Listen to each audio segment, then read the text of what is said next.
"You're throwing everything away," my sister Rachel screeched, pacing our parents' living room like a caged animal. "The business, your future, everything Dad built."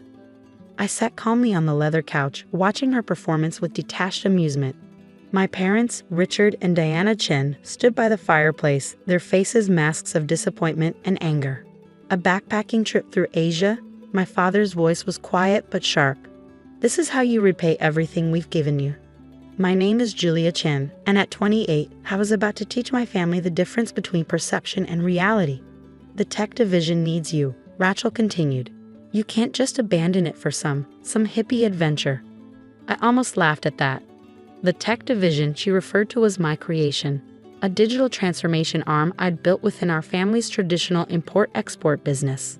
In 3 years, I'd turned it from a simple IT department into the company's most profitable sector. But Rachel, ever the perfect eldest daughter, saw it as just another piece of our father's empire. An empire she was determined to inherit. "I've already submitted my resignation," I said quietly. "The team knows what to do. Everything's documented." "Documented?" My mother's voice cracked. "Julia, this isn't about documentation. This is about responsibility, about family." I studied her face, the carefully maintained facade of a traditional Chinese mother, always putting family first. If she only knew. "My flight leaves tomorrow," I said, standing up. "I've already packed up my apartment." "If you walk out that door," my father said, his voice glacial, "don't expect any support from us. No trust fund, no shares in the company, nothing." Rachel's eyes gleamed with triumph. She'd been pushing for this, I knew. Ever since I'd announced my travel plans 2 weeks ago, she'd been working our parents, painting me as irresponsible, ungrateful, rebellious. What none of them knew was that this was exactly what I'd been counting on. "I understand," I replied, picking up my bag. "I'll see myself out." As I walked to my car, I could hear Rachel following me. "You're making a huge mistake," she called out. "You'll come crawling back when your money runs out." I smiled, thinking about the encrypted laptop in my bag, the contracts waiting to be signed, the deals I'd spent months setting up across Asia. While they thought I was throwing away my future on some quarter-life crisis adventure, I was actually about to close the biggest tech acquisitions in our industry's history. My phone buzzed as I started the engine. A text from Mike, my lead developer. "Everything's in place. Singapore team is ready." Perfect. The backpacking trip was actually a carefully orchestrated business tour. Over the past year, I'd identified 6 promising tech startups across Asia, each with revolutionary potential but struggling with capital and market access. While running my parents' tech division, I've been quietly building relationships with these companies, setting up independent investment vehicles, and preparing for this moment. My trust fund? I'd liquidated it months ago, converting it into cryptocurrency and offshore accounts before anyone could stop me. The shares Rachel was so smug about me losing. I'd already sold them through a shell company I created. I had everything I needed to transform these startups into a tech empire that would make my family's traditional business look like a corner store. But first, I had to let them think they'd won. That night, I checked into the Four Seasons. Not exactly backpacker accommodation, but I had appearances to maintain. Tomorrow, I board a first-class flight to Singapore, where the first of my potential acquisitions was waiting. My phone buzzed again. Another message from Mike. "Rachel's already moving into your office. Want me to activate Protocol Echo?" Protocol Echo was our failsafe, a series of carefully crafted digital breadcrumbs that would lead Rachel down exactly the wrong path as she tried to take over my division. She'd find just enough information to think she understood everything, while actually understanding nothing. "Do it," I texted back, "and Mike, make sure she finds the secret folder." The secret folder contained months of fake reports and intentionally flawed code, a digital wild goose chase that would keep her busy for weeks while we executed our real plans. I ordered room service and opened my laptop, reviewing the final details for tomorrow. The first company on my list was a Singapore-based AI firm developing revolutionary machine learning algorithms.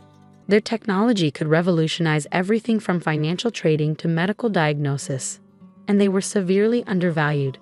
My phone lit up with a call from my mother. I let it go to voicemail. "Julia," her voice cracked slightly. "Please don't do this. Your father, we can talk about this.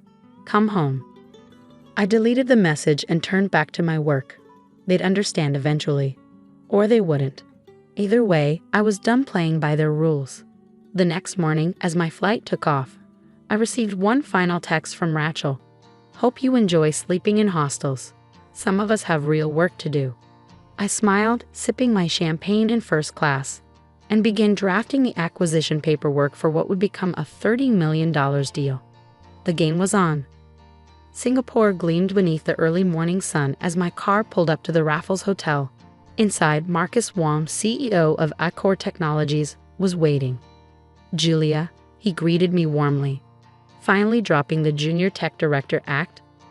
I grinned. Marcus was one of the few who knew my real plans. We'd been secretly collaborating for months, laying the groundwork for what was about to happen. Rachel's probably redecorating my office as we speak, I said, accepting the coffee he offered. Did you see the latest bait she took? He pulled out his tablet, showing me surveillance footage from his company's servers. There was Rachel logged in under my old credentials, downloading what she thought were Icor's confidential files. She accessed the honeypot data 3 times last night, he reported. Your sister's nothing if not persistent. The confidential files were actually carefully crafted decoys, just enough real data mixed with subtle misinformation to send any potential competitors down the wrong path. Rachel, in her eagerness to prove herself worthy of running the tech division, was walking right into our trap. Perfect, I said, pulling out my laptop. Shall we begin? The next 4 hours were intense. We finalized the acquisition terms, signed the preliminary paperwork, and set in motion a series of carefully planned stock transfers. By lunch, I owned 51% of Accor Technologies. My phone buzzed. A message from my father. Rachel says you're trying to access company servers from overseas. Stop this nonsense and come home. I showed Marcus the message. He chuckled. If they only knew you haven't accessed their servers in months. Everything they're seeing is automated responses we set up. Rachel's probably convinced she's tracking my desperate attempts to save my travel money, I agreed. Speaking of which, I opened my encrypted banking app. The first wire transfer was complete, $10 million to Accor's corporate account. The acquisition was official. Marcus raised his water glass. To the new CEO of Accor Technologies. And to Phase 1 of Operation Phoenix, I added. Over the next week, I moved through Singapore like a shadow, meeting with tech leaders and investors who'd been waiting for this moment. Everyone knew the Chen family name, but few had realized that the irresponsible younger daughter had been quietly building her own network. My phone kept buzzing with messages from home. Rachel, your access codes aren't working anymore. Guess you should have thought about that before abandoning ship. Mom, the board is very disappointed in you. Please stop this foolishness. Dad, whatever you think you're doing, it won't work. Come home before you embarrass us further. Each message confirmed that my plan was working. They were so convinced by their own narrative, the rebellious daughter on a misguided adventure, that they couldn't see what was really happening. Then came the message I'd been waiting for. Mike, Rachel found the prototype files. She's calling an emergency board meeting. The prototype files contained plans for an AI-driven trading platform. Something that looked revolutionary on the surface, but was actually designed to fail in specific, predictable ways. Rachel, eager to prove she could handle the tech division, would undoubtedly push to fast-track its development. How long until she realizes it's a dead end? I asked during my nightly video call with Mike. 2 months minimum, he replied. By then, we'll be ready to launch the real platform through Accor. My next stop was Seoul, where a quantum computing startup was waiting. Their technology, combined with Icor's AI algorithms, would form the foundation of something unprecedented. But first, I had to maintain my cover.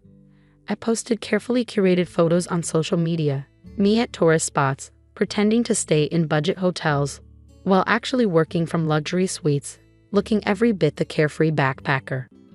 Rachel couldn't resist commenting, "Hope you're enjoying spending your savings on street food while some of us are running a real business." I was, in fact, enjoying a Michelin-starred dinner with the quantum computing team when I saw her comment. The irony wasn't lost on my dinner companions. Your sister still doesn't suspect? Dr. Park, the quantum team's lead scientist, asked. Rachel sees what she expects to see, I replied, signing another acquisition contract. They all do. By the end of the second week, I owned 2 cutting-edge tech companies and was in negotiations for a third. My initial $30 million investment was already showing returns. But the real test was yet to come, because back home, Rachel was about to discover exactly what happens when you build a platform using compromised code. And I would be ready. 3 months into my backpacking trip, I was sitting in a penthouse office in Hong Kong when the message I'd been waiting for arrived. Emergency, Mike texted.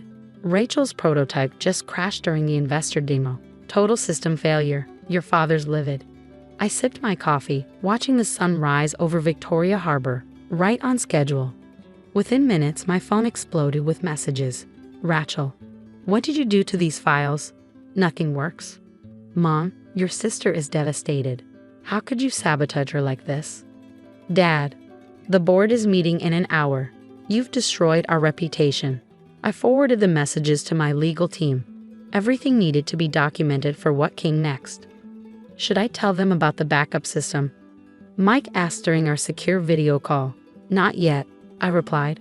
Let's see how deep they dig themselves. The backup system was actually Acor's new trading platform, the real version of what Rachel had tried to build from my decoy files.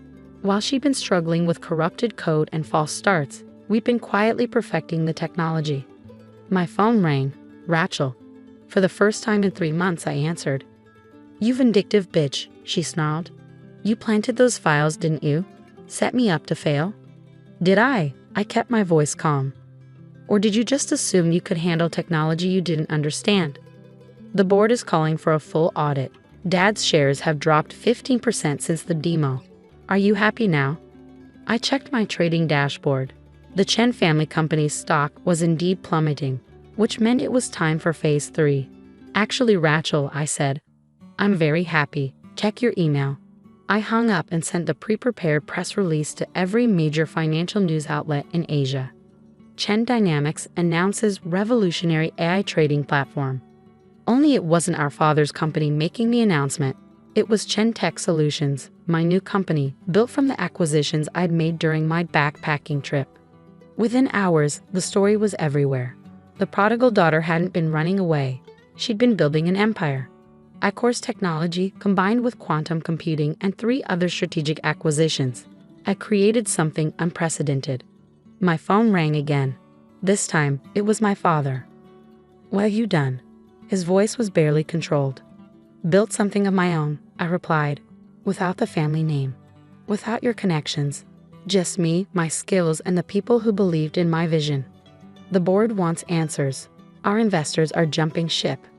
They should be, I said, because in about an hour, Chen Tech Solutions is going public, and we're offering to buy out your tech division at a very generous discount, considering its recent difficulties. The silence on the other end was deafening. You planned this, he finally said. All of it, the backpacking story, the files Rachel found. I learned from the best, Dad. You always said business was about strategy, about seeing 10 moves ahead. The IPO was a historic success. By the end of the day, my company was valued at over $500 million. The Chen family business, meanwhile, had lost nearly 40% of its market value. Rachel sent one final message. You could have told me. Like you told me about convincing Dad to pass me over for promotion last year, I replied. Or about sabotaging my original proposals for the tech division? She didn't respond.